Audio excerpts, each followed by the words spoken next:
what are the best methods that we can utilize in order to give dawah to non-Muslims? There are many strategies and various methodologies that can be used for doing dawah. Some are less effective while the others are more effective.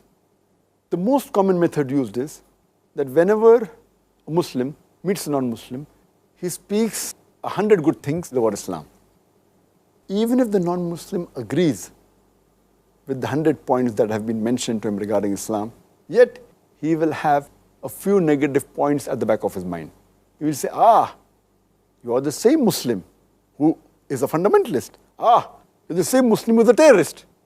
You are the same Muslim who marries more than one woman. Oh, you are the people who subjugate the women by keeping her behind the veil.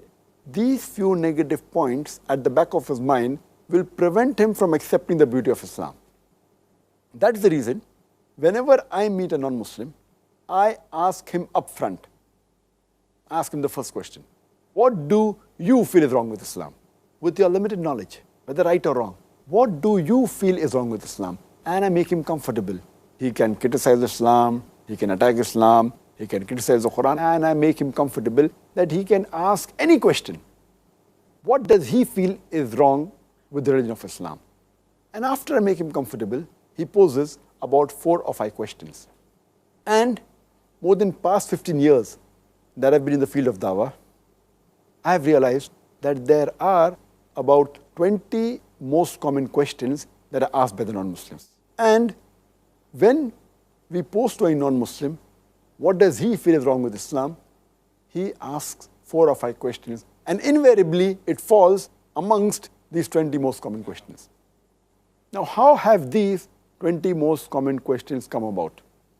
They have come about in the mind of the non-Muslim depending upon how the media portrays Islam.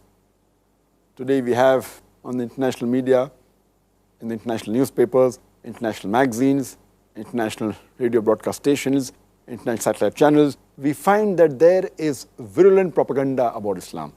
They are bombarding misinformation about Islam. So depending upon how the media portrays Islam, these 20 common questions arise in the mind of a non-Muslim. A couple of decades earlier, these 20 questions were different. Maybe a couple of decades later, these 20 common questions will change. Depending upon how the media portrays Islam, these questions arise in the mind of a non-Muslim. And I always say that if every Muslim knows the logical reason and the scientific reason regarding the answers to these questions, with the quotation from Quran, Hadith, and other religious scriptures, even if he cannot convert the non-Muslim, at least he can neutralize the animosity which is there in the mind of the non-Muslim. It will be the best tool. And I've written a book on this topic, Answers to Most Common Questions Asked by Non-Muslims. And if a person memorizes this, inshallah, he will be able to remove the animosity from the minds of the non-Muslims regarding Islam.